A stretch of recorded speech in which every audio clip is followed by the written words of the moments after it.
sauvés, vos cœurs qui te sont totalement et entièrement dédiés. Seigneur, cet après-midi, nous te soumettons nos entendements et nous prions afin que dans ton amour, Seigneur, tu investisses la vérité de ta parole en chacun de nous. Tu as dit dans ta parole que si nous demeurons dans ta parole, nous connaîtrons la vérité et la vérité nous affranchira. Donne-nous, Seigneur mon Dieu, de recevoir ta parole telle que tu la souhaites.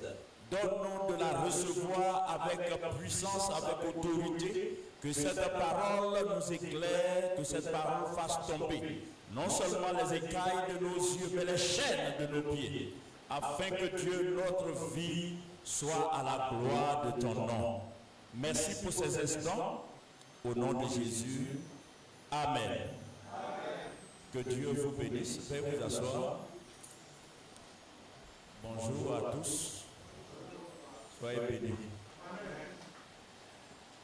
Alors, nous sommes sur le thème de la sanctification et précisément la puissance et les bénéfices d'une vie sanctifiée.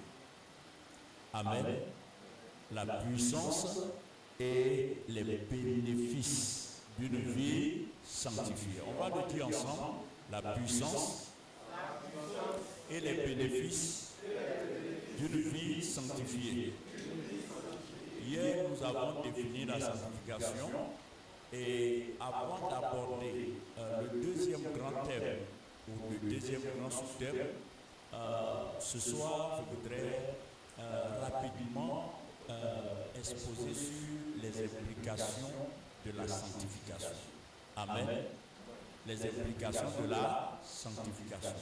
On se souvient de Lévitique 11:44 où Dieu dit: car je suis l'Éternel votre Dieu. Vous vous sanctifierez, vous serez saints car je suis saint. Amen. Vous serez saints car je suis saint. Et ça a été rappelé tout à l'heure par le pasteur Jésurin. Dieu adresse l'appel à la sanctification à ceux qui lui appartiennent. Si tu n'appartiens pas à Dieu, Dieu ne s'intéresse pas à ta vie. On ne peut pas demander à un porc. Vous connaissez le porc. Le porc. Le porc. On ne peut pas demander à un porc d'être propre. Est-ce que vous voyez ça? Parce que peu importe ce que tu vas lui demander, il sera sale. De la même façon, tu ne peux pas demander à un païen de se sanctifier. Parce que ça ne veut absolument rien dire. Amen. Avant de demander à quelqu'un de se sanctifier, Dieu s'assure que cette personne lui appartienne. Amen. Maintenant donc, il est bon de comprendre que ce que la sanctification implique. Nous avons vu que la sanctification, à travers Genèse chapitre 2 et le verset 3, on va mettre ça à l'écran. Genèse chapitre 2 et le verset 3.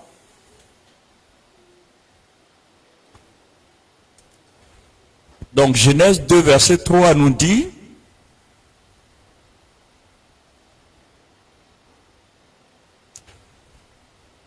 Dieu bénit le 7e jour et il le sanctifia. Amen. Donc, par rapport aux autres jours, Dieu a sanctifié le 7e jour. En sanctifiant le 7e jour, Dieu a voulu que ce jour-là soit sacré. Amen. Donc, sanctifier, c'est rendre sacré. C'est dédié totalement à Dieu, consacré totalement à Dieu. C'est pourquoi nous avons vu hier que une des implications de la sanctification, c'est la consécration. Ce qui est sanctifié est consacré. Amen. Donc dis avec moi, ce qui est sanctifié est consacré. Alors, qu'est-ce que ça veut dire, être consacré à Dieu? Soyez très attentifs. Vous savez, pour devenir chrétien, qu'est-ce qu'il faut faire? Christelle, qu'est-ce qu'il faut faire pour devenir chrétien? Amen. Madame Pokou, pardon. Tu t'appelles pas Christelle? Evelyne. Aïe, aïe, aïe, aïe, d'accord. Mais tu vois, je t'ai donné un livre, j'ai écrit Christelle dedans, tu n'as rien dit. Ou bien tu n'as pas vu. Ah, tu as vu beaucoup, mais... Ah, encore. D'accord, ça va aller. Vas-y. Evelyne, voilà. Pour être sauvé, pour devenir enfant de Dieu, qu'est-ce qu'on doit faire? Ça dit que toi, tu vas à Divo, tu trouves quelqu'un qui ne connaît pas le Seigneur. Hein? Et puis tu veux l'amener à connaître le Seigneur. Qu'est-ce que tu vas lui dire? Quelles sont les démarches qui amènent quelqu'un à devenir enfant de Dieu?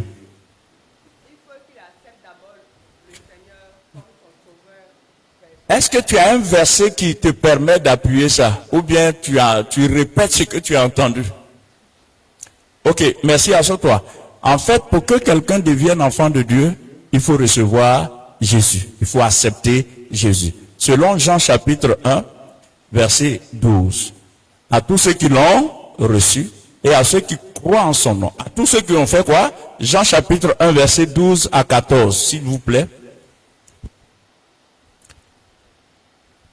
Jean 1, verset, voilà, merci. Regardez, mais à tous ceux qui l'ont reçu, à ceux qui croient en son nom, elle a donné le pouvoir de devenir enfants de Dieu, lesquels sont nés, verset 13, non du sang, ni de la volonté de la chair, mais de la volonté ni de la volonté de la chair, ni de la volonté de l'homme, mais de Dieu. Amen. Alors donc, en amont, nous voyons que pour devenir chrétien, il faut recevoir Jésus. Il faut accepter Jésus. Dis Amen. N'oublions pas ça, c'est important, parce que nous sommes appelés aussi à amener les gens à Christ. Pour que quelqu'un devienne enfant de Dieu, il faut que la personne accepte Jésus. Amen. Maintenant, comment est-ce qu'on peut accepter Jésus si Jésus ne s'est pas donné à nous? Amen. Vous voyez, Dieu a tant aimé le monde qu'il a donné. Donc, c'est parce que Jésus est un don. Il s'est fait don. Est-ce que vous voyez ça? Jésus est un don. Et nous acceptons ce don de Dieu. Maintenant, quand quelqu'un devient enfant de Dieu, la personne n'est pas encore consacrée jusqu'à ce que la personne se donne à Dieu. Je reprends. Quand tu deviens enfant de Dieu, c'est parce que tu as reçu Jésus. Amen. Maintenant, une fois que tu reçois Jésus, que tu deviens enfant de Dieu, tu dois être conscient d'une chose. Il s'est donné pour que je sois sauvé. Donc, je dois me donner à lui pour qu'il soit glorifié. Donc, il y a un échange. Il s'est donné et je l'ai reçu. Moi aussi, je dois me donner à lui. C'est pas du tout à négliger. C'est-à-dire quoi? Quand je l'accepte, je deviens enfant de Dieu. Maintenant, pour que lui, il puisse régner pleinement, en fait, quand je l'accepte comme sauveur. Amen. Quand je l'accepte comme sauveur. Mais quand je me donne à lui, il devient Seigneur dans ma vie. Quand je l'accepte, j'accepte Jésus sauveur. Mais quand je me donne à lui, il devient mon Seigneur. Est-ce que c'est clair? Maintenant, regardez, il y a plusieurs qui acceptent Jésus, mais ils ne se donnent pas à lui. Or, la consécration, c'est quoi? La consécration, c'est prendre la décision de se donner au Seigneur. De se donner au Seigneur. Pourquoi? Parce que je dois me sanctifier. Or, je ne peux pas me sanctifier si je ne me donne pas au Seigneur. Je dois prendre la décision de me donner, de m'offrir au Seigneur. Regardons, comment on va dire ça? 2 Corinthiens chapitre 8 et le verset 3. 3, 4, 5. On va lire, vous allez comprendre. 2 Corinthiens chapitre 8, verset 3, 4, 5.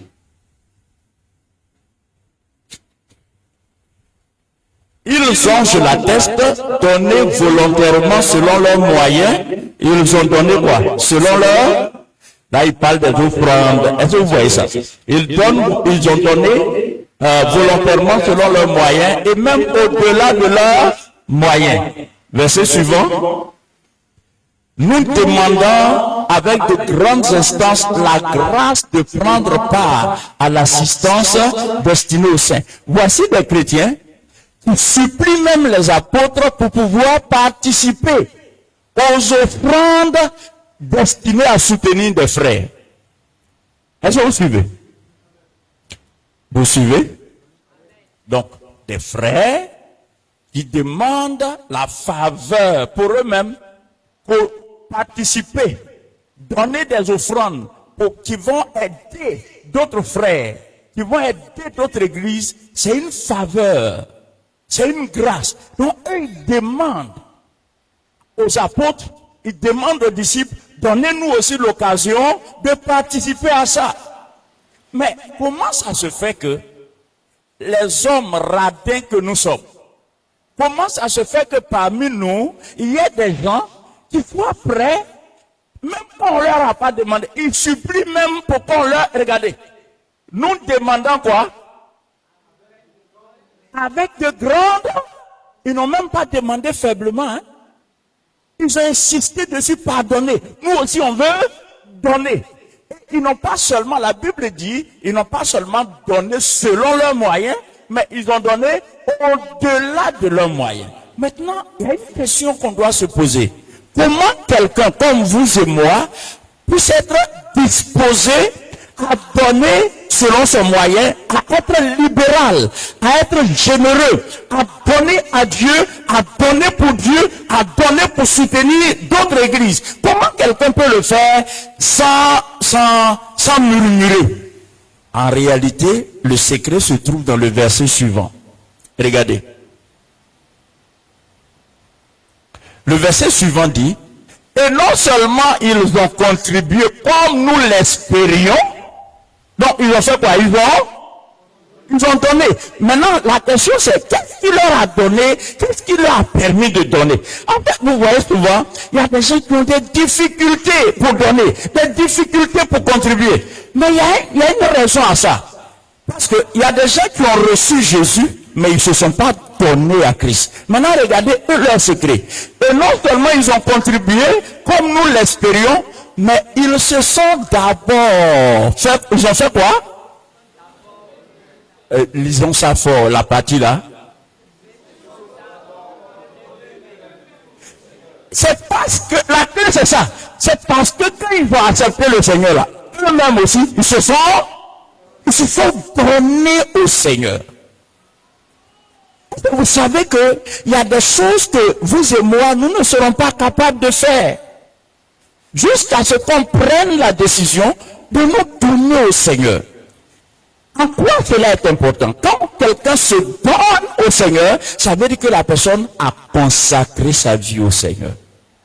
Je vous ai dit hier que la première idée de la sanctification, ce n'est pas le fait de fuir le péché. Parce qu'au moment où Dieu instituait la sanctification, le péché n'existait pas encore. La première pensée qui découle de la sanctification, c'est d'abord la consécration. C'est-à-dire, la consécration consiste à quoi? Regardez, comment Dieu peut obtenir d'un homme, même un centime, si cet homme ne s'est pas donné à Dieu. Voyez la difficulté. Il y a des gens, la Bible dit quoi? Là où est ton trésor, là où aussi se trouve ton cœur. Certaines personnes ont des problèmes pour donner. C'est pas parce qu'elles n'ont pas d'argent, hein, mais c'est parce qu'elles ne se sont pas encore données au Seigneur. Elles sont sauvées. Hein. Elles sont sauvées. Pourquoi elles sont sauvées? Parce qu'elles ont accepté Jésus. Mais pourquoi elles ont des difficultés à donner pour le Seigneur, à participer à l'œuvre de Dieu, à faire des sacrifices pour le Seigneur? Pourquoi ils ont des difficultés? Parce qu'ils ne se sont pas encore donnés, c'est tout. C'est tout. Tous les arguments, genre c'est pas l'argent, genre c'est pas les moyens, c'est de faux arguments. La Bible dit que celui qui est fidèle dans les petites choses, Dieu lui donne aussi les grandes choses. Quand il y a petit que tu ne peux pas donner, c'est pas grand tu vas pouvoir donner. Tu peux pas, non, c'est pas possible. Et puis cette affaire de donner repose sur un fondement. Tant que tu t'es pas donné, tu ne peux pas donner convenablement. Amen. Amen. Tant que tu t'es pas donné, tu ne peux pas donner convenablement.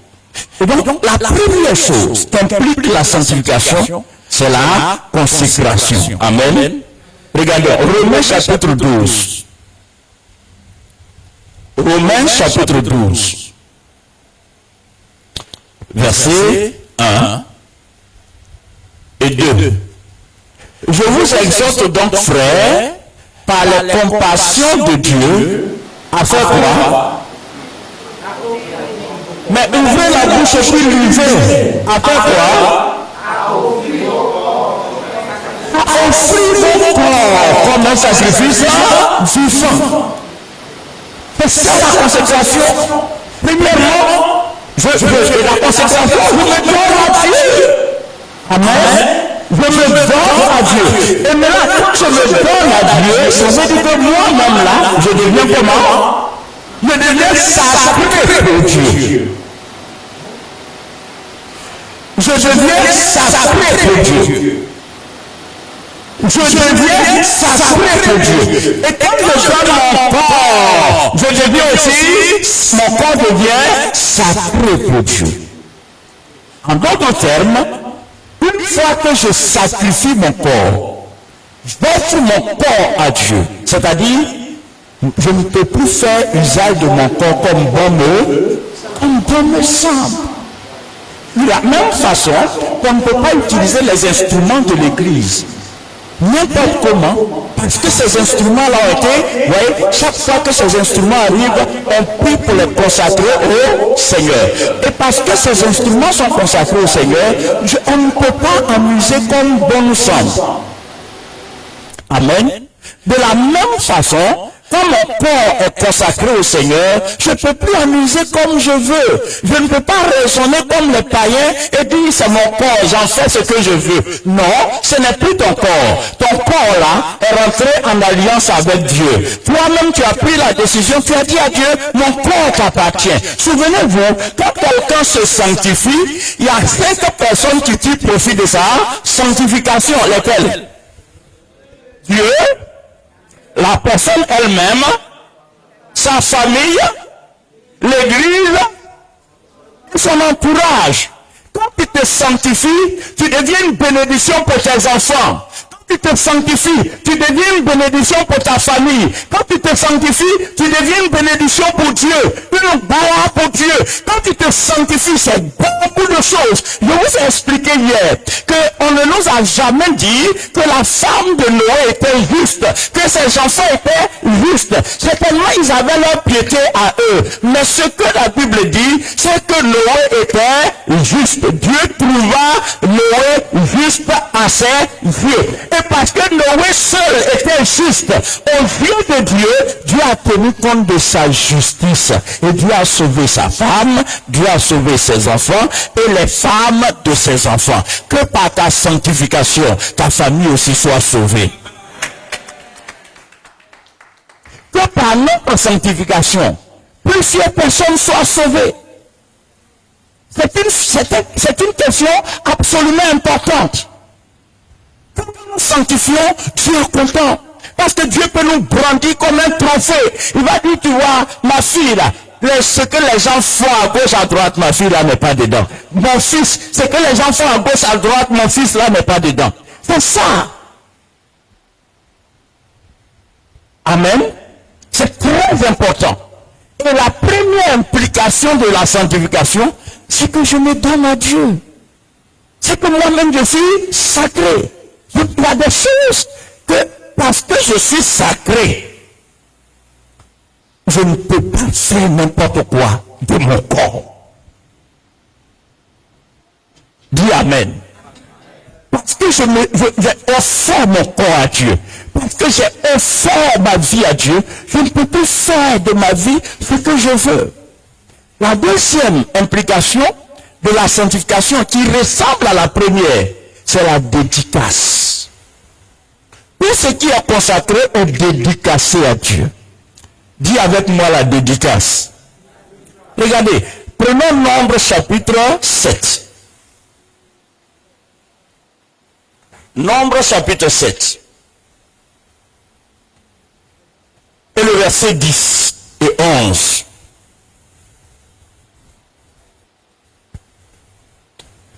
Les princes présentèrent leur offrande pour la dédicace de l'autel, le jour où on loignait.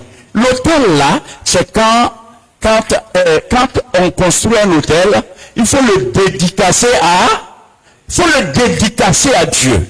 Et dédicacer à Dieu, ça veut dire cet autel là ne sera utilisé que pour Dieu et pour Dieu seul.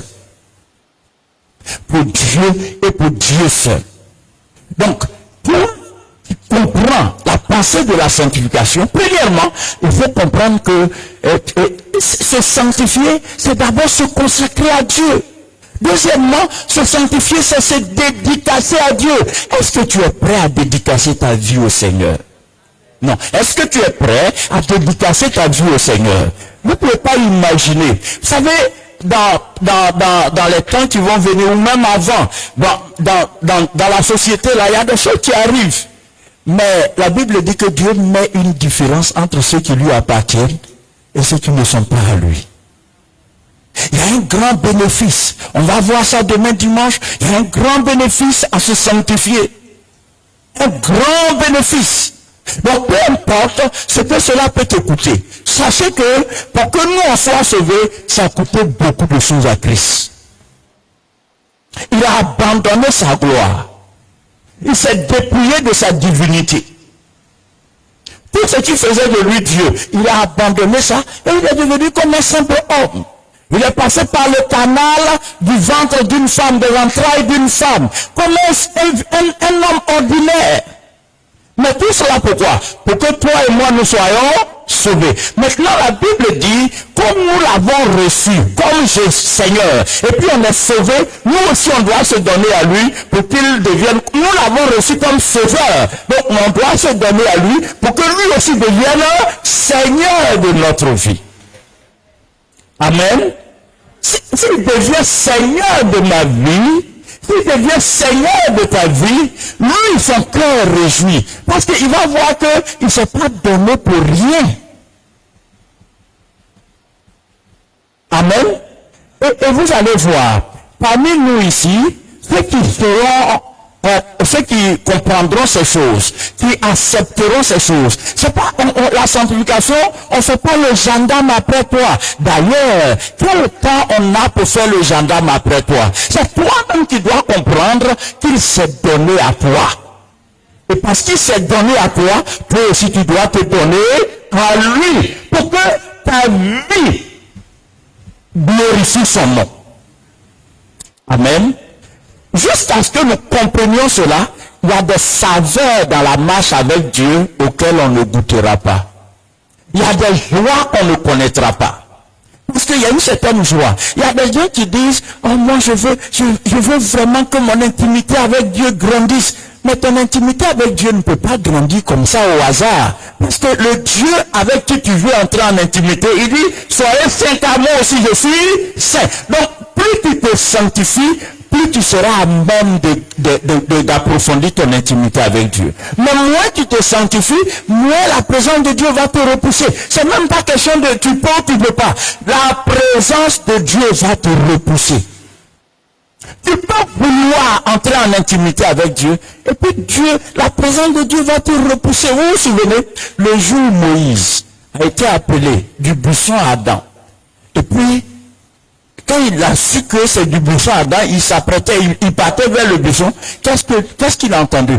Dépose-toi, parce que le lieu où tu te tiens est un lieu saint. Non, on ne va pas dans la présence de Dieu de cette façon. Amen.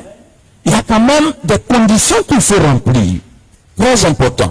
Et troisième chose qu'implique la sanctification, donc la première chose qu'implique la sanctification, c'est la consécration. Personne. Mais Je disais tout à l'heure au pasteur que la première exhortation qui m'a été adressée quand je suis devenu chrétien sur la sanctification, la toute première exhortation, c'était mon responsable de cellule. Et parce que moi, j'étais allé jouer au ballon et bien sûr que j'étais en short, en Bermuda, vous voyez, pour jouer au ballon, on ne joue pas au ballon en pantalon quand même. Et il m'a vu comme ça. Oh là là. Il m'a dit, mais comment un chrétien peut porter short et puis tout ton corps est au dehors. Tout ton corps est au dehors. Mais vous ne pouvez pas me voir. J'ai pleuré ce jour-là. Et puis, j'ai demandé, Seigneur, je te demande pardon. À partir d'aujourd'hui, je ne vais plus porter ces choses. Est-ce que vous voyez ça? Parce que, selon l'exhortation, en ne portant plus ces choses, je suis en train de me sanctifier. C'est comme ça que j'avais compris et c'est ce qu'il m'avait enseigné. Donc, pour moi, suivez-moi très bien. Et pour beaucoup de personnes, la sanctification commence par ces choses. Il faut veiller à la façon de t'habiller. Non, la sanctification commence par une chose d'abord. Donne-toi entièrement au Seigneur. Parce que, peu importe, il y a des gens qui s'habillent bien, les musulmans. Ils s'habillent de la tête aux pieds. Mais s'ils sont sanctifiés, non. Rien de ce que tu vas faire ne peut pas te sanctifier si ton cœur n'a pas été donné pleinement au Seigneur. Si ta vie n'a pas été donnée pleinement au Seigneur. Si ton corps n'a pas été donné au fait en sacrifice au Seigneur. Donc, premièrement, la consécration. Deuxièmement, la dédicace. Et troisièmement, la séparation. La séparation. Amen. Dis avec moi la séparation. 2 Corinthiens chapitre 6 verset 15. Donc ce que nous sommes en train de faire, c'est quoi? C'est que nous sommes en train de voir que sanctification égale à consécration, sanctification égale à dédicace et sanctification égale à séparation. Mais on se sépare de quoi? On se sépare de ce qui est mauvais. Amen. On se sépare de ce qui est mauvais, ce qui peut souiller ta vie, ce qui peut rendre ta vie impure. Il faut que tu t'éloignes de cela. Parce que si tu t'éloignes pas de cela, ça va te profaner. Ça va faire quoi? Ça va te profaner. Est-ce que vous savez que le monde veut nous profaner? C'est pour ça que nous sommes soumis à 1001 tentations. Tu cèdes, tu te profanes. Le désir du diable, c'est que tu sois profané. C'est que tu sois profané. En début de semaine, j'ai été, vous voyez, l'église protestante méthodiste du plateau. Hein? Ils vont célébrer le centenaire de cette église en mai prochain. Alors, pourquoi ils vont célébrer le centenaire? Parce que la première pierre de cette église a été posée le 3 mai 1925. L'église protestante, vous voyez, au plateau, hein? Testable, radio, est-ce que vous voyez ça? Ouais, mais là où tu travailles, là, juste en face. Juste en face. Est-ce que vous voyez ça? Hein, Madame Pokou, là où vous travaillez. Là, j'ai bien prononcé ton nom. C'est juste en face. Amen. Juste en face. Maintenant, regardez. Ils ont posé la première pierre en 1925. Amen. Donc, bientôt 100 ans. Je suis allé, j'ai rencontré celle qui s'occupe de la communication. Et il se trouve que celle qui s'occupe de la communication, son père était un des premiers pasteurs de cette église. Et elle m'a raconté une histoire. Elle dit que, vous voyez, comme c'est en plein cœur du plateau, donc les portes de l'église sont toujours ouvertes. Par exemple, les gens qui travaillent au plateau, si entre midi et 2, ils veulent aller se recueillir, prier, c'est ouvert. Donc il y a des gens qui vont, et puis ils prient, et puis après, ils retournent au travail. Et puis un jour, quand il sort de son bureau, elle fait un tour à l'église, elle voit des gens qui sont couchés, et puis ils étaient sur leur portable. C'est-à-dire, ouais, comme il fait frais dedans, ils sont couchés. Elle dit, allez. Elle a réfléchi une fois, deux fois, non. Elle a pénétré le temple, et puis elle leur a dit, mais vous n'êtes pas en train de vous recueillir. La maison de Dieu est une maison de prière.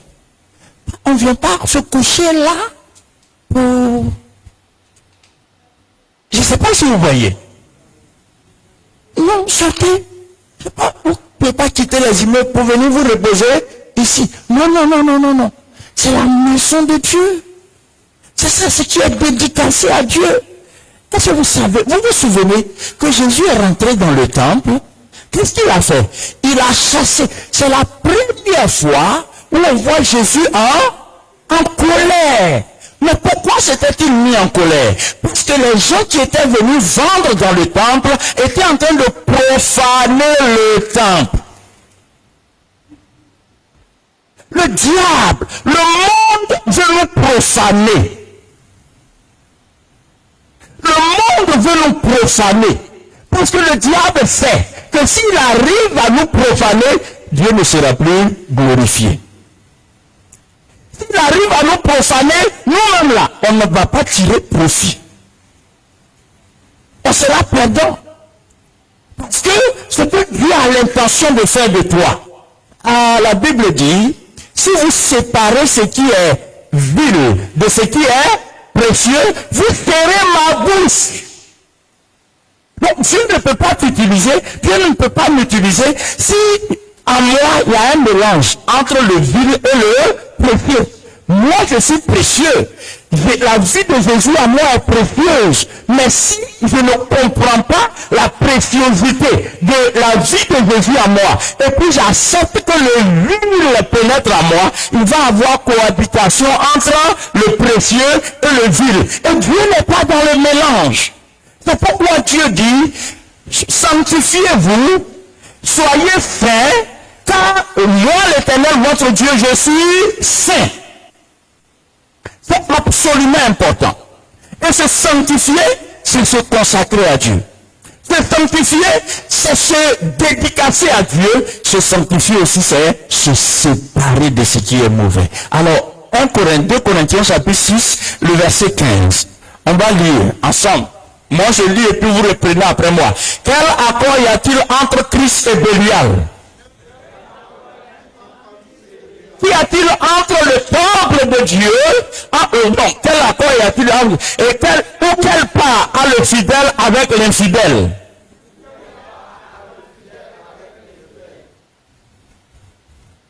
Quel rapport y a-t-il entre le temple de Dieu et les idoles? Et puis, il dit, car nous sommes le temple du Dieu vivant. Comme Dieu l'a dit, j'habiterai et je marcherai au milieu d'eux. Je serai leur Dieu et ils seront mon peuple. Alors, vous voyez, nous avons vu hier que quand nous nous sanctifions, le premier à tirer profit de notre sanctification, c'est qui?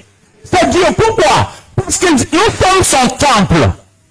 Et si en tant que son temple, je prends conscience, je suis son temple, donc je vis dans la sanctification. C'est-à-dire quoi? Ma vie est consacrée à Dieu. Ma vie est dédiée à Dieu.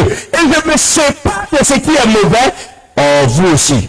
Ramenez le verset.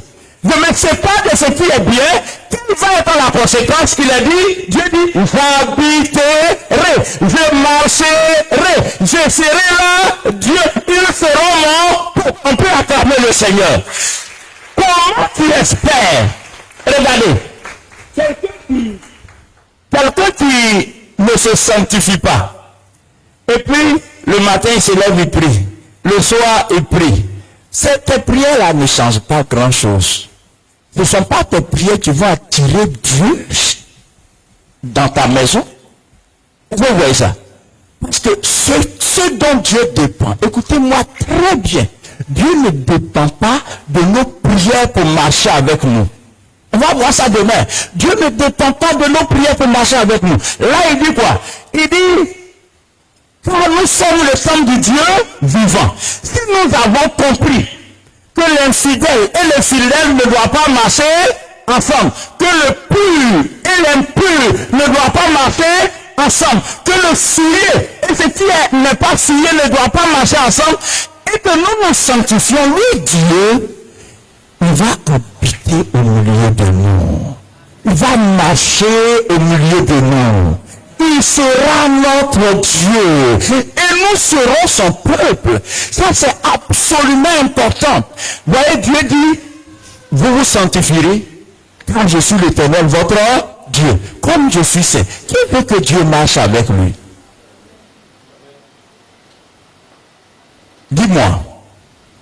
Est-ce que tu penses que c'est parce que tu vas dire, Seigneur, j'ai besoin que tu marches avec moi, qu'il va marcher avec toi? Non. Si tu veux vraiment qu'il marche avec toi, tu peux lui demander de marcher avec toi. Mais avant de lui demander de marcher avec toi, il faut te consacrer à lui. Il faut te consacrer à lui. C'est tellement important. Les gens ne comprennent pas. C'est tellement important. En fait, des fois, Dieu, malgré lui-même, se voit obligé de se mettre en retrait. Parce qu'il ne nous aime pas, mais parce qu'on est souillé. Et lui, il est saint. Il ne peut pas marcher avec nous. Il veut marcher avec nous. Il veut marcher avec toi. Il veut faire route avec toi. Mais ta façon de vivre là, le repousse en fait. Je ne sais pas si vous comprenez. C'est le fait qu'il ne veut pas un homme là. Il veut. Regardez, le jour où Dieu a demandé à Moïse de faire le tabernacle, vous savez ce que Dieu a dit à Moïse?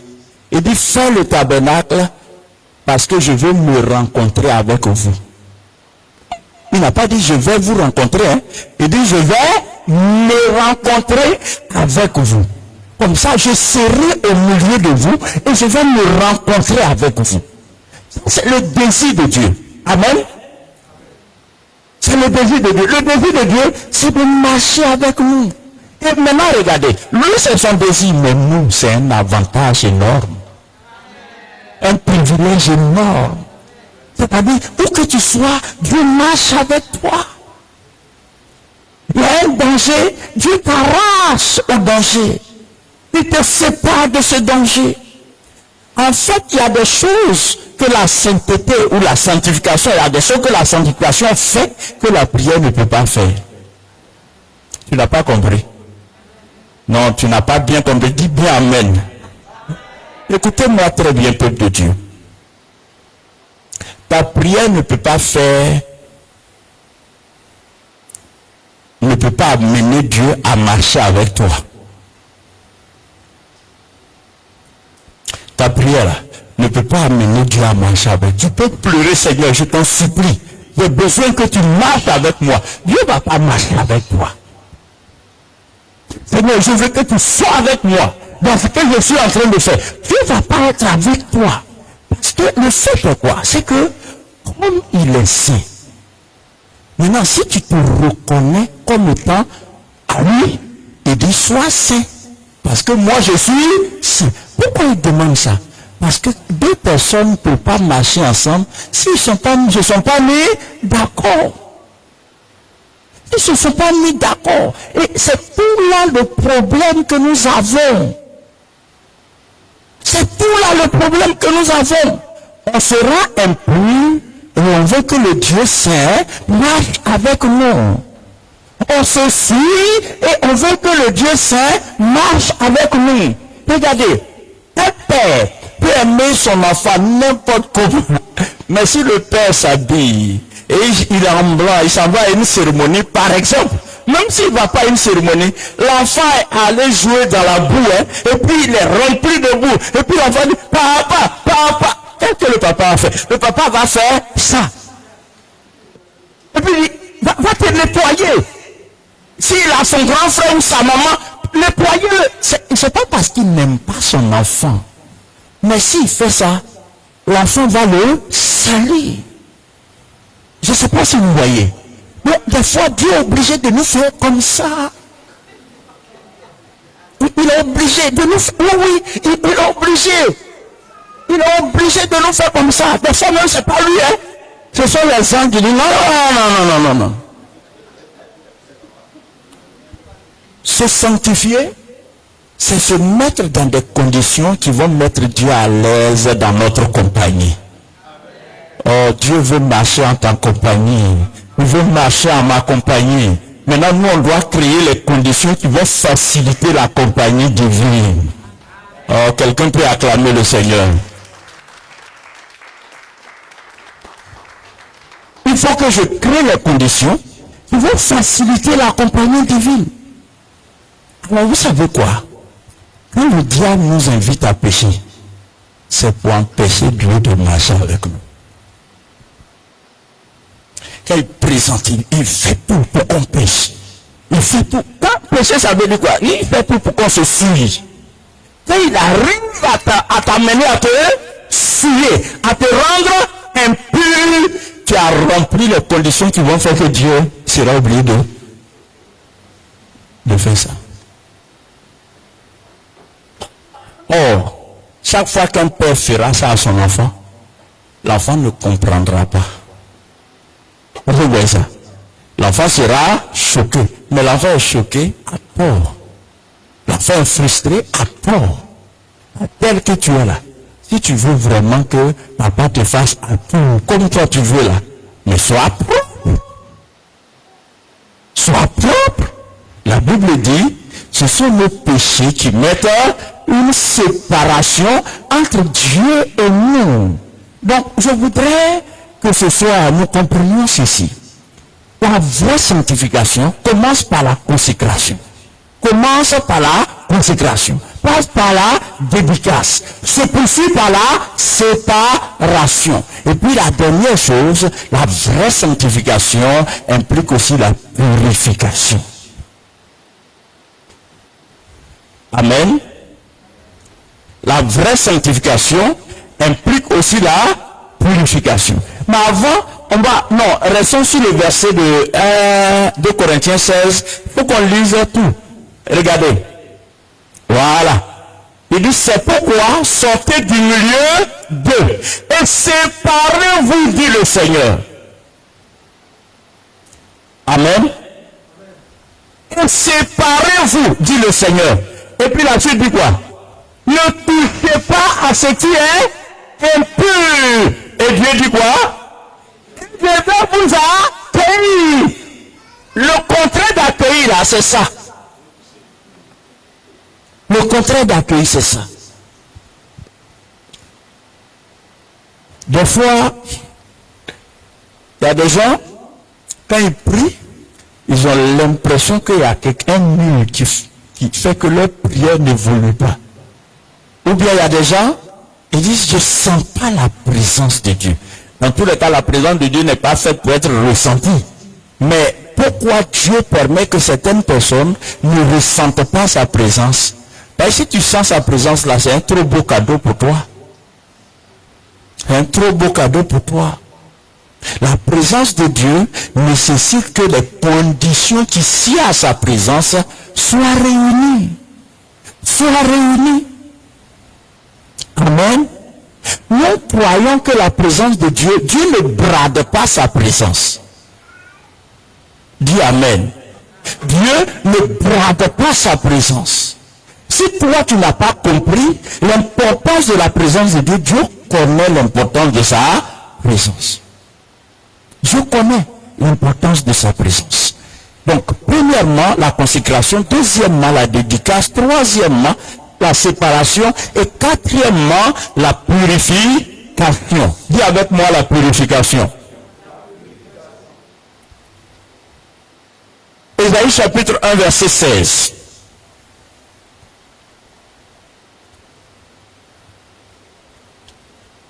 Ésaïe chapitre 1 verset 16. Ésaïe 1 verset 16. Lavez-vous, purifiez-vous, ôtez de devant mes yeux la méchanceté de vos actions, cessez de faire le mal. Écoutez-moi très bien. Ici, personne ne viendra te purifier. C'est toi qui dois examiner ta vie et voir qu'est-ce qu'il y a d'impur dans ta vie dont tu dois te séparer pour que ta vie soit pure devant Dieu. Qu'est-ce qu'il y a d'impur? Il dit, lavez-vous, purifiez-vous. Et la bonne façon de se purifier, c'est de confesser ses péchés, de s'en repentir devant le Seigneur et demander que le sang de Jésus nous purifie de tout péché. Mais le sang de Jésus ne peut pas te purifier de péché dont tu ne te repens pas. Si tu t'es pas repenti d'un péché, si tu n'as pas confessé un péché, si tu n'as pas reconnu que ce péché-là te fuit, et tu fais la demande devant le Seigneur, tu ne seras pas purifié. Nous avons besoin de cela. Dieu a besoin de cela. Notre famille a besoin de cela. Amen. Si Noé, écoutez-moi très bien, si Noé avait vécu comme les gens de sa génération, le déluge l'aurait emporté aussi. Que le déluge, ou tout jugement de Dieu à venir, te préserve et me préserve. Que nous en soyons préservés. Mais la condition pour être préservé, le tout n'est pas d'être enfant de Dieu. Il faut marcher dans la sanctification. Amen. Il faut marcher, c'est important. Il faut marcher dans la sanctification. Il faut marcher dans la séparation. Il ne faut pas te mélanger aux buveurs d'alcool. Il ne faut pas te mélanger aux fumeurs de cigarettes. Il ne faut pas te mélanger aux danseurs coupés, décalés, coupés, je ne sais pas. Il ne faut pas te mélanger à tout cela. Parce que toi, tu es consacré à Dieu. Toi, tu es consacré à Dieu. Moi, je suis consacré à Dieu. Tu ne peux pas en permanence t'asseoir en compagnie des moqueurs. Marcher sur le chemin des pécheurs. Nous sommes avec tout le monde. On ne sait pas qui est qui. La seule différence, c'est que toi, dimanche, tu viendras à l'église. Mais tu n'es pas en train de faire du bien à Dieu. Tu n'es pas en train de te faire du bien à toi-même. Tu n'es pas en train de faire du bien à ta famille. Tu n'es pas en train de faire du bien à l'église. Tu n'es pas en train de faire du bien au monde. Parce que Dieu compte sur toi pour que son nom soit glorifié. C'est pas une question de on est au 21e siècle. C'est pas une question de siècle. C'est une question de avec qui tu marches. Est-ce que tu t'identifies comme enfant de Dieu? C'est très important. Dieu dit, ne vous mélangez pas. Il dit quoi? Lavez-vous et purifiez-vous. Pourquoi c'est important de comprendre cela? Est-ce que vous savez que l'impureté est rentrée dans l'église? Les gens ne comprennent pas l'idée de lutter, de s'éloigner du mal. Les gens ne comprennent pas l'idée de se purifier.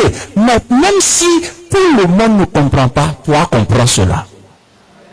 C'est-à-dire, fais ça pour toi-même. Fais ça pour Dieu, fais ça pour ta famille, fais ça pour tes enfants, fais ça pour ta femme, fais ça pour ton mari, fais ça pour l'église et fais ça pour le monde. Amen. La dernière chose qui implique la sanctification, c'est le sacerdoce. Le sacerdoce. On va récapituler. La sanctification implique quoi? Premièrement, la consécration. Deuxièmement, la dédicace. Troisièmement, la séparation. Quatrièmement, la purification. Et cinquièmement, le sacerdoce. Le sacerdoce. On l'a vu. 1 Pierre chapitre 2 verset 5. 1 Pierre chapitre 2 verset 5. Et vous-même, comme des pierres vivantes, édifiez-vous pour former une maison spirituelle. Et c'est sacerdoce afin d'offrir des victimes. C'est-à-dire quoi? Si nous, en tant que chrétiens, membres d'une église, si nous comprenons que notre sanctification va rendre efficace notre sacerdoce. Regardez, il y a un lien entre la sanctification et le sacerdoce. Le sacerdoce, c'est quoi? C'est la participation à l'œuvre du ministère. C'est-à-dire, nous tous là, on est en train de servir Dieu. Le service d'accueil sert Dieu. Le groupe musical sert Dieu. Le prédicateur sert Dieu. Les diacres servent Dieu. Nous tous, nous sommes dans le sacerdoce. Mais si nous tous, nous sommes dans le sacerdoce là, on ne se sanctifie pas, Dieu ne sera pas dans notre sacerdoce. Est-ce que vous voyez ça? Dieu ne sera pas dans notre sacerdoce. Il dit, et vous-même comme des pierres vivantes, édifiez-vous pour former une maison spirituelle. Avant que les murs ne soient considérés comme église, nous sommes le temple de Dieu. Et quand nous sommes ensemble, nous formons une maison spirituelle. Et en tant que maison spirituelle, si je suis saint, lui il est saint, toi tu es saint, nous nous retrouvons ensemble, Dieu va marcher au milieu de nous. Alléluia. Si le groupe musical est saint, quand ils vont commencer à chanter, Dieu va danser. Mais si le chant sort de la bouche d'hommes et de femmes impurs, d'hommes et de femmes qui ne se soucient pas de voir Dieu être glorifié dans leur vie, d'hommes et de femmes, de jeunes gens qui ne pensent pas que leur vie doit glorifier Dieu, Dieu ne se retrouve pas dans ces chants, même si toutes les voix là sont en harmonie. Même si les appareils sont des appareils très sophistiqués, c'est pas ça qui intéresse Dieu. Des fois même, il y a des gens qui peuvent chanter sans instrument de musique, sans rien du tout. Mais parce qu'ils marchent dans la sainteté, ils chantent à la cappella, il n'y a même pas d'instrument de musique, mais le ciel est content, et Dieu est content, et Dieu marche dans cette louange. Alléluia. Ce sont des choses qui sont très importantes. Maintenant, je vais terminer ce soir en partageant avec vous les 3 perceptions bibliques de la sanctification. Les 3 perceptions bibliques de la sanctification. On a vu les 5 implications de la sanctification. Amen. Maintenant, on va voir, quand je dis amen, que vous ne dites rien, je me demande si vous êtes là ou bien si vous êtes parti. Donc, les 3 perceptions les 3 perceptions bibliques de la sanctification.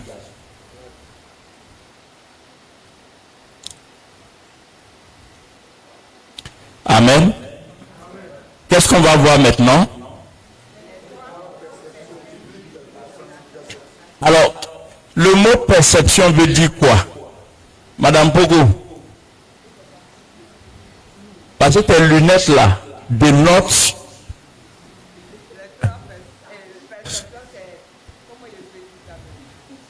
C'est-à-dire, tu me poses question, moi qui t'ai.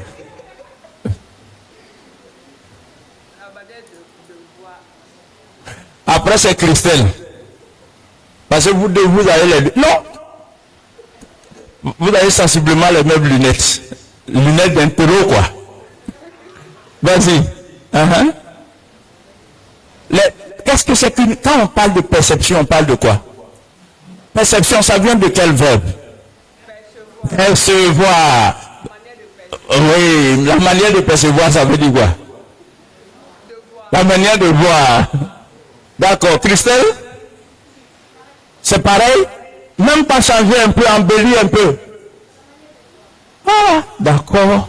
Puis on va interroger encore. Luc.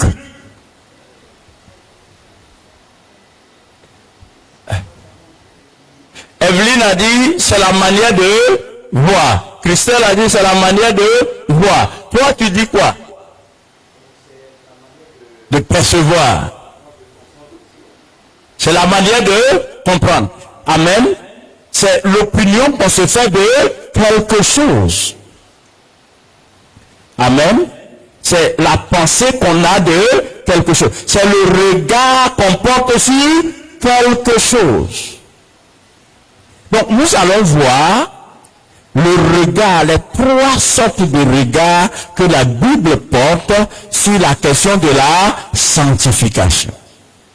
Les trois sortes de regards. Trois façons de concevoir la sanctification. Ou trois façons de percevoir la sanctification. Amen. Alors prenons 1 Corinthiens chapitre 1, versets 1 et 2.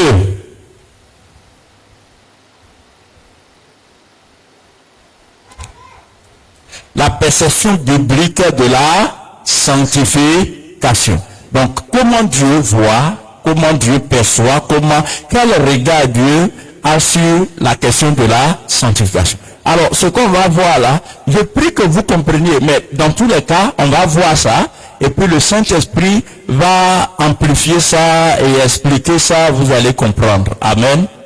Et ce sera la fin pour aujourd'hui, avant que nous soyons là demain pour la conclusion. 1 Corinthiens 1, verset 1 et 2. Paul, appelé à être apôtre de Jésus-Christ par la volonté, ta tête cache, par la volonté de Dieu, et le frère Sosthène. Ça, c'est l'introduction. Maintenant, regardez. À l'église de Dieu qui est à Corinthe. En d'autres termes, Paul et Silas sont en train Paul et le frère Sosthène sont en train d'écrire à l'église de Dieu qui est à Corinthe. Aux chrétiens qui sont à Corinthe, qui appartiennent à l'église locale de Corinthe, c'est clair. Maintenant, regardez, qu'est-ce qu'il leur dit?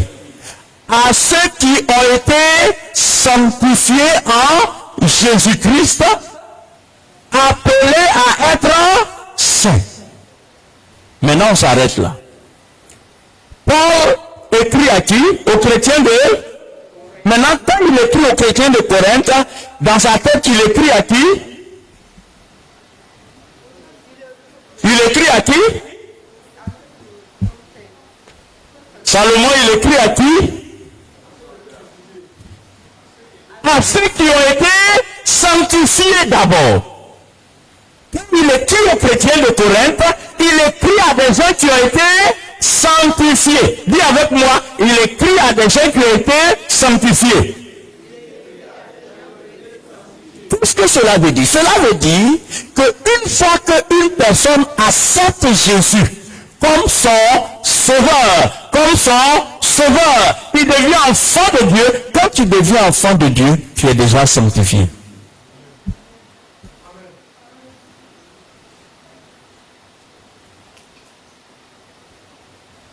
Quand tu deviens enfant de Dieu, tu es sanctifié. Dis Amen.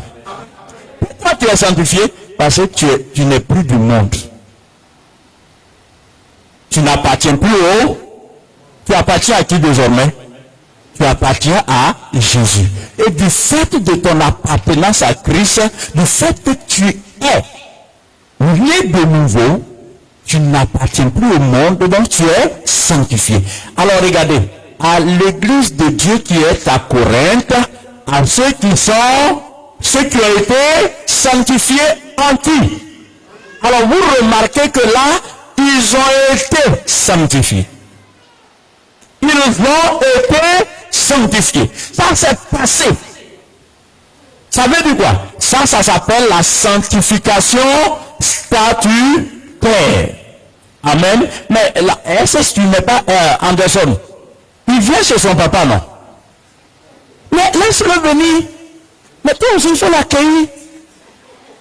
Attends. Laisse-le. Il faut l'amener, il faut le ramener chez son papa. Oui. Il veut venir chez toi. Va chez papa. Alors va. Mais il faut bien le prendre, il va s'asseoir sur tes genoux. Mais soulève l'enfant, il va s'asseoir sur tes genoux. Ah oui. C'est pour ça que l'enfant vient. Donc comme tu es à l'église, il ne peut pas venir chez toi. Hein? Donc il peut venir. Tu n'es pas en train de prêcher, c'est moi qui prêche.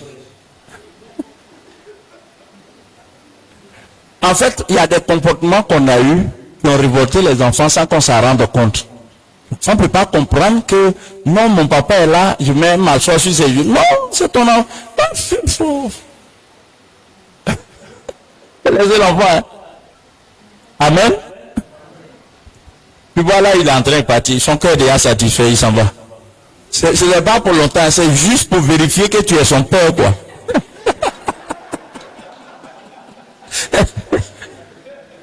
C'est juste pour vérifier. Parce que quand il vient s'asseoir, c'est une parenthèse, il vient s'asseoir, après tu lui dis, tu peux rejoindre maman doucement. Au moins tu l'as.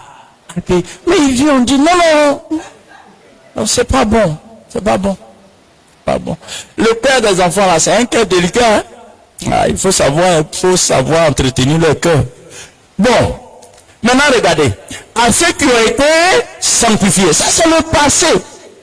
Maintenant, est-ce que vous remarquez quelque chose? Il dit appelé à être saint.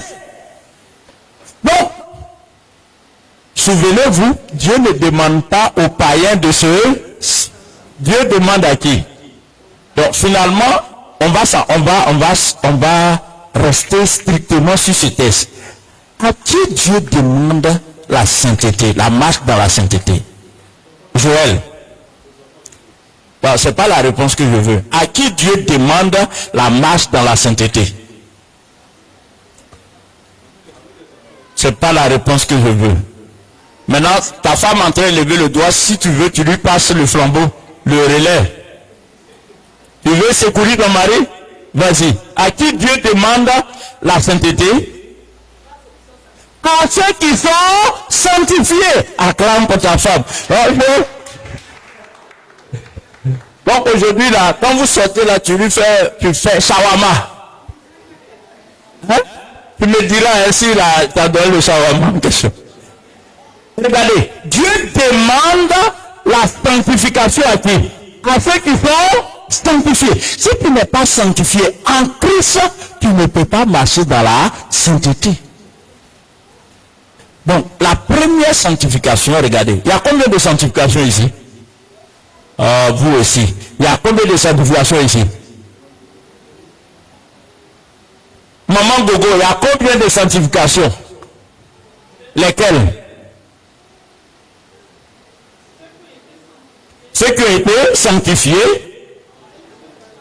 Donc ici, nous avons affaire à deux expériences de sanctification. La première expérience, elle est spontanée, elle est instantanée. C'est-à-dire quand quelqu'un entre en Christ, la personne est sanctifiée. Cette sanctification-là, on appelle ça la sanctification statutaire. C'est-à-dire c'est lié à mon statut d'enfant de Dieu. C'est la sanctification statutaire. On appelle ça aussi la sanctification de position. C'est-à-dire c'est une sanctification qui m'est conférée à cause de ma position en Christ. Qui est en Christ? Qui est en Christ? Vous êtes en Christ? Celui qui est en Christ, il est déjà... Mais c'est pas parce qu'il est déjà sanctifié qu'il est dispensé de se sanctifier. Au contraire, comme il est en Christ, et il a été sanctifié en Christ, c'est-à-dire, il est mis à part en Christ. Il ne fait plus partie du monde. Justement, comme on ne fait plus partie du monde, alors, le Saint-Esprit dit, nous sommes appelés à être saints. C'est-à-dire, on ne doit plus se mélanger. On ne doit plus se comporter comme les autres. La première sanctification, c'est la première perception de Dieu au sujet de la sanctification. C'est la sanctification de position, c'est la sanctification statutaire, ou bien si vous voulez, c'est la sanctification judiciaire. Judiciaire, je vous donne tous les mots comme ça, c'est bon pour vous. La sanctification quoi? Statutaire, la sanctification quoi? De position, et enfin la sanctification, tout ça là peut dire la même chose. C'est-à-dire quoi? Du point de vue de la justification, du point de vue de la justice divine, je suis mis à part. Donc je suis sanctifié. En réalité, chacun doit comprendre ça. Parce que si je ne suis pas sanctifié, je ne peux pas me sanctifier. Et si je ne suis pas sanctifié, je ne peux pas me sanctifier, mais parce que je suis sanctifié, ça doit me motiver à marcher dans la sainteté. Donc la première sanctification, la première expérience de sanctification, c'est celle que nous faisons quand nous entrons en Christ. La deuxième expérience, c'est appeler à marcher dans la sanctification. Ça, on appelle ça la sanctification pratique ou la sanctification progressive. Donc, il faut noter, sanctification pratique. La première perception biblique de la sanctification, c'est la sanctification statutaire. Amen. Mourila, tu comprends ça? Tu sais ce que c'est que la sanctification statutaire? Lève-toi et puis nous prends un micro et puis tu vas nous expliquer ça. Vas-y. Prends un micro. Aïe, prends un micro. Mais prends le micro, tu vas expliquer. On est en train de... Ah, le baladeur. Mais tout ça là, ça ne passe pas. Ok, d'accord. Vas-y. Vas-y. Ah oui. Reprends. Est-ce que tu sais, tu comprends maintenant ce que c'est que la sanctification statutaire? Ah, mais... Bon, donne à Salomon, il va expliquer. Qu'est-ce que c'est que la sanctification statutaire? La sanctification statutaire, c'est celle qu'on obtient immédiatement après acceptation de Christ. Lorsque Christ devient notre Seigneur et Sauveur. Oui, maintenant, moi je suis un nouveau chrétien, je viens d'arriver à l'église. Explique-moi la sanctification statutaire. Mais vraiment dans un langage très simple. La sanctification statutaire, c'est quand tu vas accepter Jésus, qu'il entrera dans ta vie. Quand Jésus entrera dans ta vie, quand tu acceptes. Non, j'ai accepté. Maintenant, je veux comprendre. Voilà. De parce que Jésus est entré dans ta vie, le ciel te déclare comme saint. Parce que tous tes péchés passés ont été absolus. Donc, voilà, il a absolu tous nos péchés, il a pardonné tous nos péchés. Donc, parce qu'il t'a pardonné, parce qu'il t'a lavé de tous tes péchés. Est-ce que tout l'équipe lui a rien dit ça aujourd'hui? J'ai rien dit de tout ça. Hein? Dis seulement ce que j'ai dit. Explique simplement. La justice du ciel nous déclare saints parce qu'on a accepté Christ.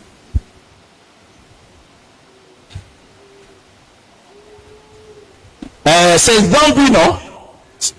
Chambi. Oh, ton nom là. Chambi, viens prendre le micro.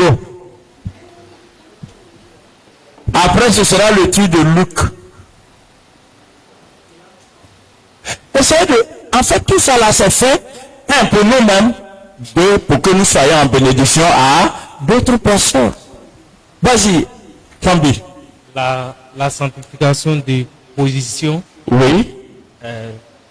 c'est le fait d'accepter Jésus-Christ. Non, c'est pas le fait d'accepter Jésus. Est-ce que c'est ça? Est-ce que c'est ça? Christelle, tu peux corriger Kambi? Il dit la sanctification de position, c'est le fait d'accepter Jésus. Est-ce que c'est ça? Bon, pasteur Jésus, il fait un guide, Kambi.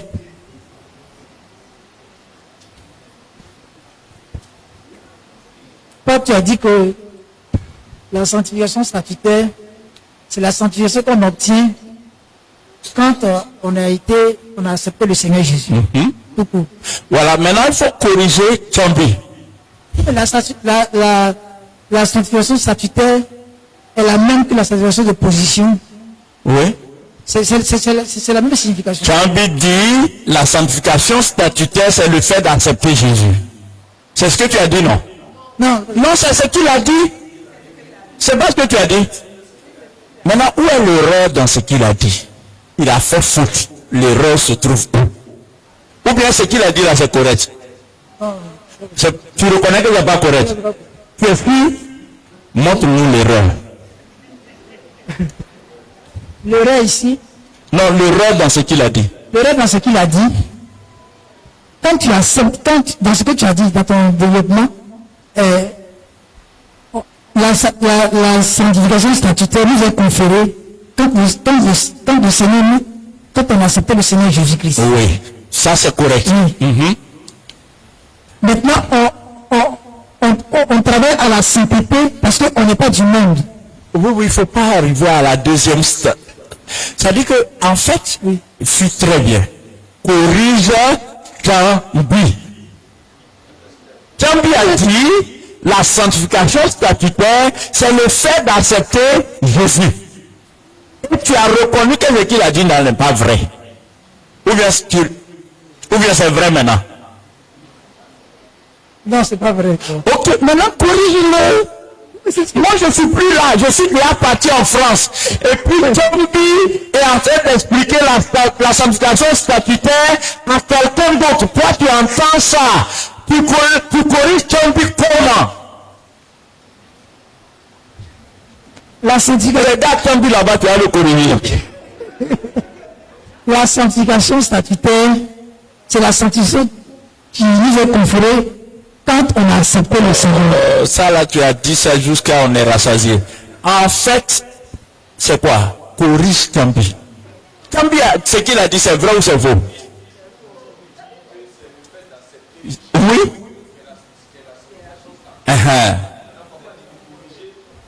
Pourquoi ce qu'il a dit est faux? Peut-être on va passer par là. Okay. Cambi dit, la sanctification statutaire, c'est le fait d'accepter Jésus. Pourquoi c'est faux? C'est faux parce que elle n'est pas encore complète en fait.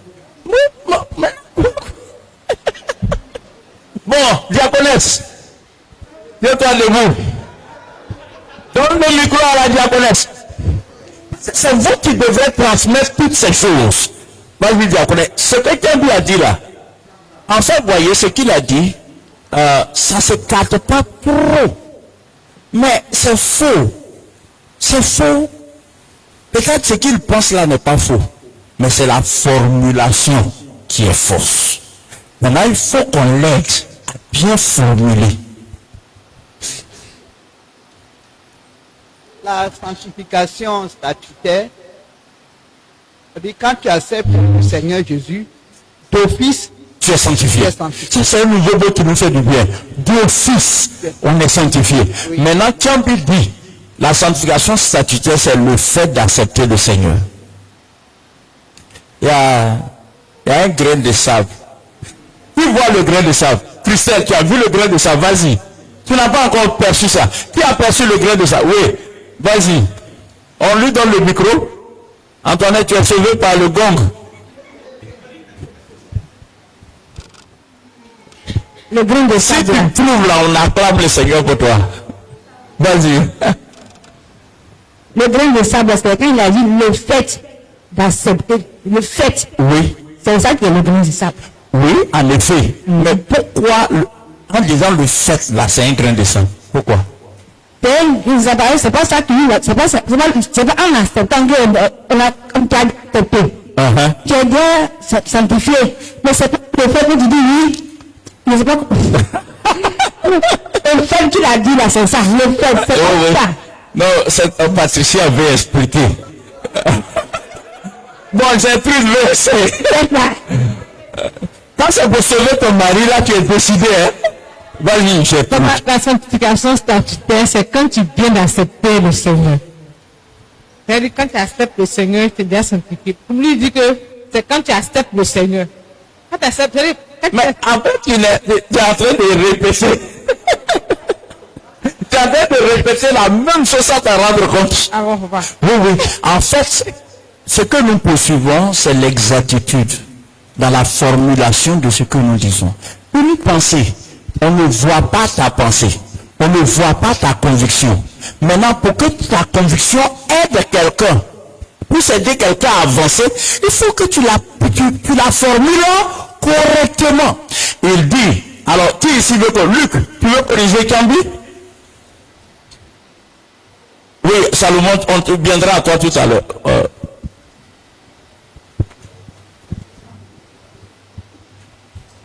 Cambi dit que la sanctification statutaire, c'est le fait d'accepter Jésus. Voilà. Bon, c'est faux parce que on peut dire que lorsqu'on a reçu, c'est que c'est une position qu'on a. C'est pas le fait d'accepter Jésus. mais c'est la nature qu'on a lorsqu'on accepte Jésus. C'est ça qui est la sanctification statutaire. Ok. La sanctification statutaire, c'est le fait d'accepter Jésus. Non. La sanctification statutaire est la conséquence d'avoir accepté Jésus. Est-ce que tu vois? C'est pas le fait d'accepter Jésus, mais c'est la conséquence. Quand j'accepte Jésus, en Christ, je suis mis à part. Alors, ce qu'il a dit, pourquoi j'insiste là-dessus? Parce qu'il y a une nuance, quoi. Je ne sais pas si vous comprenez. Vous ne comprenez pas? Est-ce que vous comprenez? C'est très important. Il ne faut pas dire à quelqu'un parce qu'il définit la sanctification statutaire par quoi? Le fait d'accepter Jésus. Non. Là, on ne peut pas dire la sanctification, c'est le fait d'accepter Jésus. Non, non.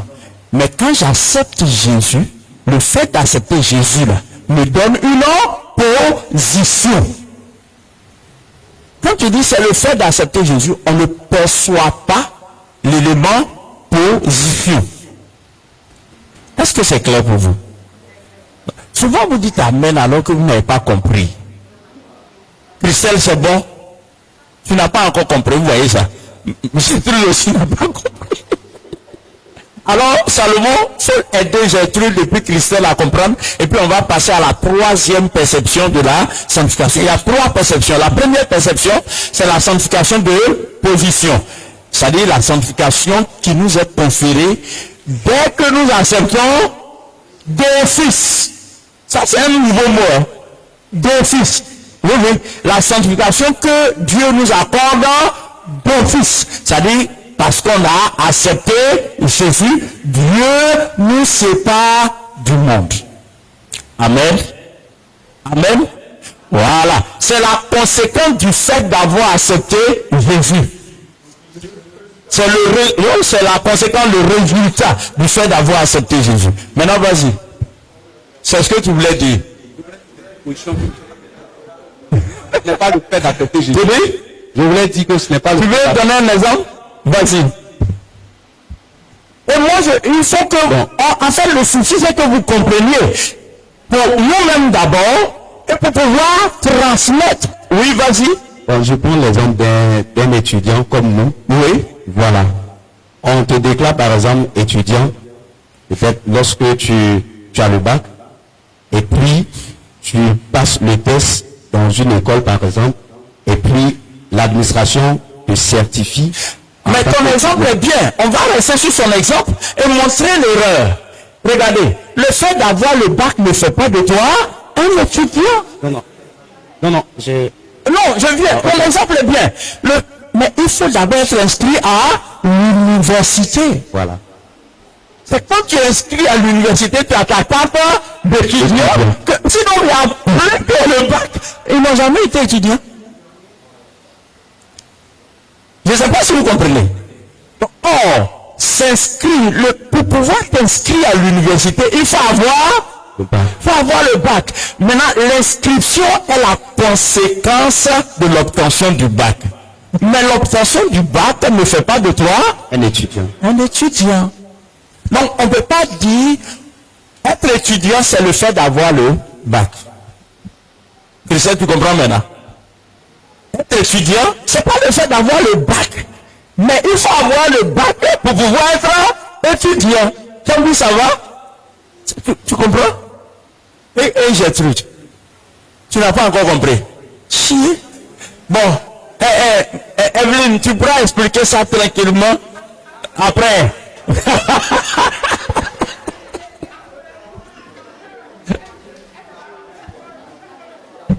Elle ne s'est pas expliquée. Comment elle ne s'est pas expliquée? Parce qu'elle est dévouée pour t'expliquer.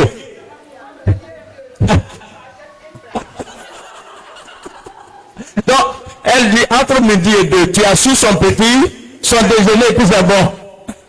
Gloire à Dieu. Donc, on récapitule. Premièrement, la première perception divine ou biblique de la sanctification, c'est la sanctification statutaire.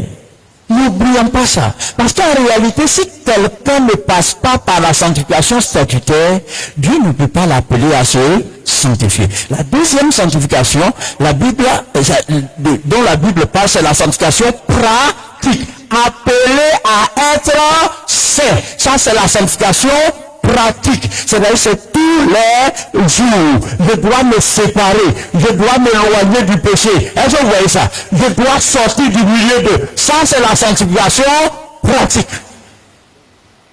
Amen. Si j'ai un ami qui me dit de l'accompagner quelque part, et puis quand on rentre, c'est une boîte de nuit, je lui dis, je ne savais pas que c'est une boîte de nuit. Je peux pas, là où je suis arrivé, je ne peux pas aller au-delà. Donc, on va se voir demain, là où je ne peux pas partir. Mais si tu t'en t'asseoir là-bas, tu n'es pas en train de marcher dans la sanctification. Amen. Amen. Donc, on vient de voir combien de types de sanctification. Lesquels? Ok. La troisième perception de la sanctification. Donc, la première, c'est la sanctification judiciaire, la sanctification d'office, n'est-ce pas? D'office. Ah, c'est ton mot, tu as vu, non? Tu as fait fort. La sanctification d'office, la sanctification judiciaire ou la sanctification de position. Amen. Maintenant, la deuxième sanctification, c'est la sanctification pratique, progressive ou expérimentale. C'est-à-dire qui est une expérience continuelle. Amen. Maintenant, la troisième et dernière sanctification, c'est la sanctification complète et finale. Sanctification, dis avec moi, sanctification complète et finale.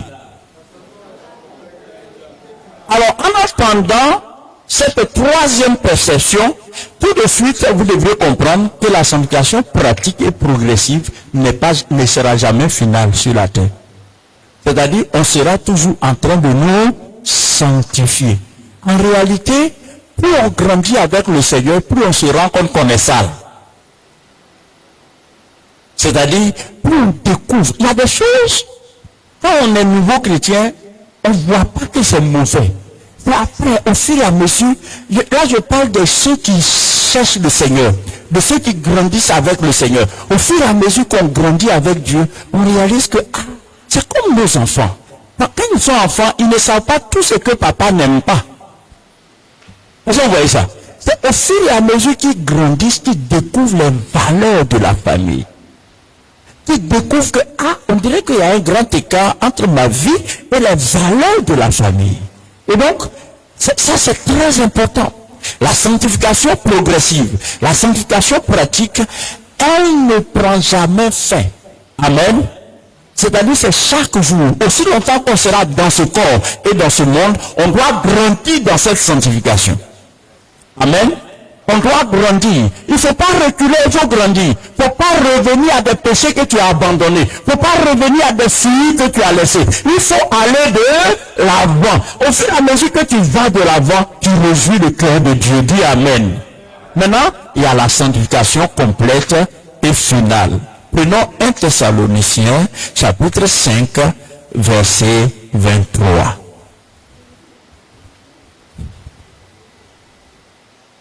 Un Thessaloniciens, chapitre 5, verset 23. Regardez. Et puis on va conclure. On va lire ce texte ensemble. 1, 2, 3.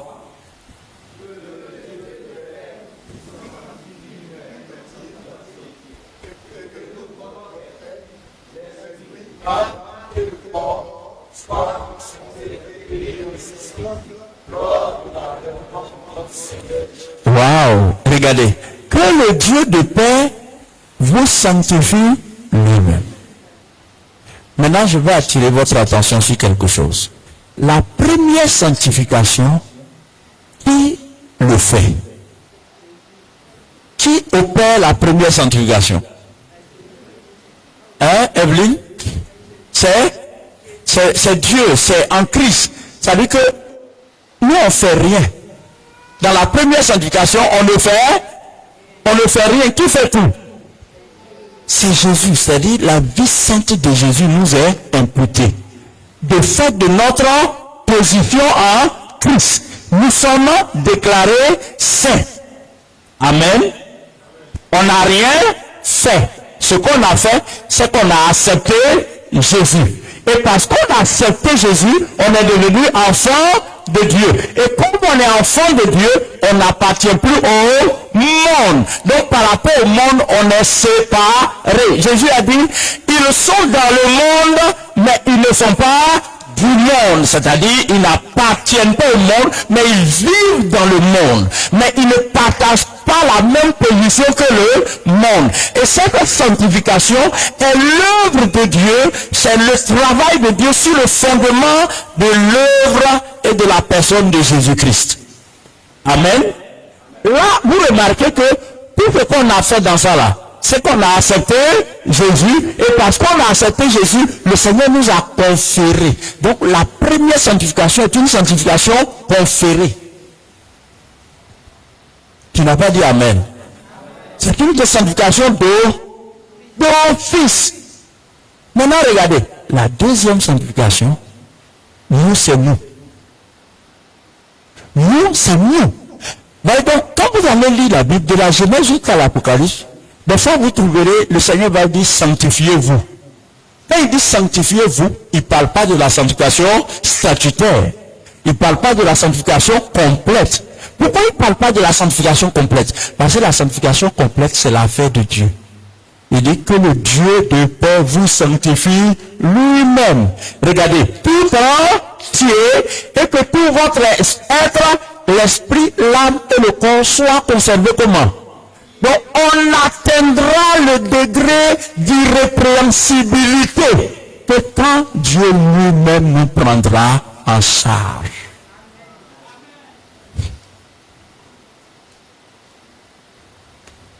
Est-ce que vous avez bien compris? Avant, on a entendu des messages et puis on disait, le Seigneur veut que vous soyez irrépréhensible. Mais qui peut devenir irrépréhensible sur la terre? Il n'y en a pas. Peu importe ce que tu vas faire. Irrépréhensible, ça veut dire à qui on ne peut faire aucun reproche. Aucun reproche. C'est-à-dire quoi? On ne trouve pas en toi de faille du tout. Du matin au soir, tout est correct. Du lundi au dimanche, tout est correct. Dans ta façon de penser, dans ta façon de parler. Bref, tu n'as plus de péché en fait. Mais est-ce que c'est possible que quelqu'un soit sans péché du tout? Non, ça ne veut pas dire que tu dois dire comme je ne peux pas ne pas être sans péché. Donc non. Je marche dans la sanctification, mais en étant conscient que je ne serai pas sans péché. Parce que pour être irrépréhensible, il faut que Dieu lui-même me prenne en charge. Et ça, c'est à quel moment? C'est au dernier moment, quand nous serons avec lors de l'avènement de notre Seigneur Jésus-Christ. Et regardez, est-ce que je peux parler? Regardez, à quel moment on sera irrépréhensible? Lors de l'avènement de notre Seigneur Jésus-Christ. Là, parce que on va apparaître dans sa présence. Et pour apparaître dans sa présence et dans sa gloire, le Père nous lave complètement. C'est-à-dire quoi? Le Père achève l'œuvre de la sanctification. Et là, on apparaît devant le Seigneur sans tache, ni ride, ni rien de semblable. Personne, aucune église ne peut aider quelqu'un à être sans tache, ni ride, ni rien de semblable. Aucun enseignant ou aucun enseignement ne peut amener quelqu'un à être sans tache, ni ride, ni rien de semblable. C'est le Père seul, Dieu, qui peut sanctifier quelqu'un, ça a achevé l'œuvre complètement. Esprit, âme et corps. Mais pour que Dieu le fasse, ça veut dire que premièrement tu as été sanctifié et tu as suivi l'appel de Dieu à marcher dans la sanctification. Parce que ce que Dieu va faire là, c'est finaliser ce qui a commencé. Maintenant, si ça n'a pas commencé, comment on peut finaliser? Ce qui n'a pas commencé, on ne peut pas finaliser. Maintenant, Dieu a commencé. Et parce que Dieu a commencé, tu es maintenant engagé dans la sanctification. Tu es engagé dans la sanctification. Tu marches dans la sanctification. Tu vis dans la sanctification. Mais même avec ça, tu te rends compte, ah, Seigneur, pourquoi j'ai mal pensé à telle personne?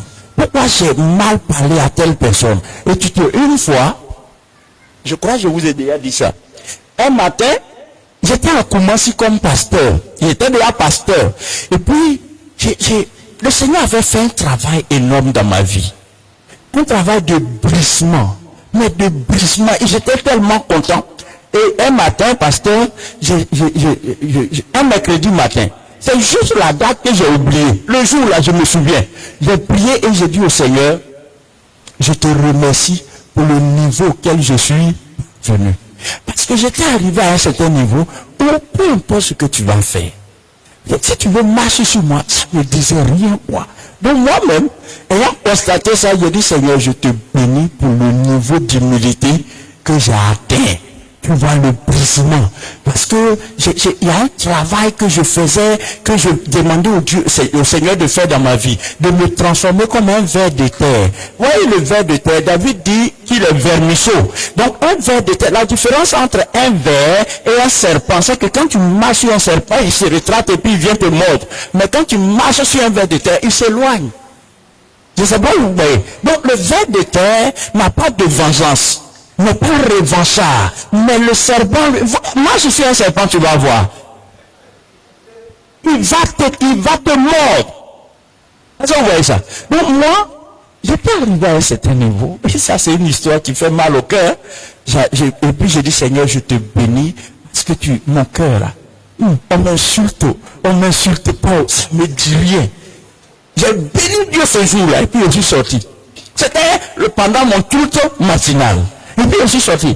Alors de Koumassi, on venait au culte tous les mercredis, là à la gare, juste à côté ici. Et je prends un baka à Diamé pour descendre non, après le sable, là où il y a l'infirmerie des œuvres missions. C'était là l'église avant.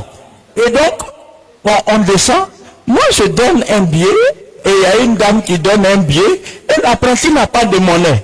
Et je demande à l'apprenti, mais où est ma monnaie? Il dit, va voir la dame là, elle va te... Je dis, mais je la connais pas. Il dit, je m'en fous, monsieur. Où? Il a dit, je m'en fous. Je dis, mais ça veut dire quoi ça? Putain. Il dit, mais ça veut dire quoi ça? C'est à moi qui dis ça? Tu t'en fous comment? Monsieur, allez vous faire foutre ailleurs. Le bagarre. Mais vous savez ce qui s'est passé? Je dis, mais tu es maudit, je te maudis. Et quand j'ai dit ça, le Saint-Esprit m'a dit, l'homme humble. Le Saint-Esprit, mais, voyez tout ça là, c'est le Saint-Esprit me dit, oh l'homme humble. C'est pas toi qui me rendais grâce ce matin, parce que tu es homme. Là, j'ai couru après le baka. Parce que après il passe par Sipores. Moi j'ai couru pour aller demander pardon à l'apprenti. Le type il est déjà parti. J'ai traversé Sipores pour lui demander pardon. Il est déjà parti. Et puis je me suis arrêté. J'ai dit, Seigneur, je te demande pardon. Je crois qu'il y a encore du travail. Il y a encore du travail à faire. Mais regardez, au moins, il faut être dans la course plutôt que d'être assis quoi. Il nous a sanctifiés pour qu'on soit dans la course de la sainteté, dans le cheminement de la sainteté. Tu ne peux pas t'asseoir. Il faut marcher dans la sainteté. Il faut grandir dans la sainteté. Il faut évoluer dans la sainteté. Et puis le Seigneur va faire son travail le jour de l'avènement de Jésus-Christ. Alléluia. Il va rendre complète, il va rendre parfaite, il va achever le travail de la sanctification. Et il va nous faire paraître devant Dieu saint, agréable, parfait, irrépréhensible, sans tache, ni ride, ni rien de semblable. Amen. Demain, on va voir en quoi il y a de la puissance et de la bénédiction dans la sanctification. C'est ce qu'on va voir demain. Pourquoi, quand on se sanctifie, il y a de la puissance dedans, il y a de la bénédiction dedans. Pour ce soir, on s'arrête là. Que Dieu vous bénisse. Et la place au pasteur Saki. Gloire à Dieu. On acclame encore le Seigneur au moment où son serviteur s'assoit. On acclame vraiment le Seigneur. Je pense que, oui,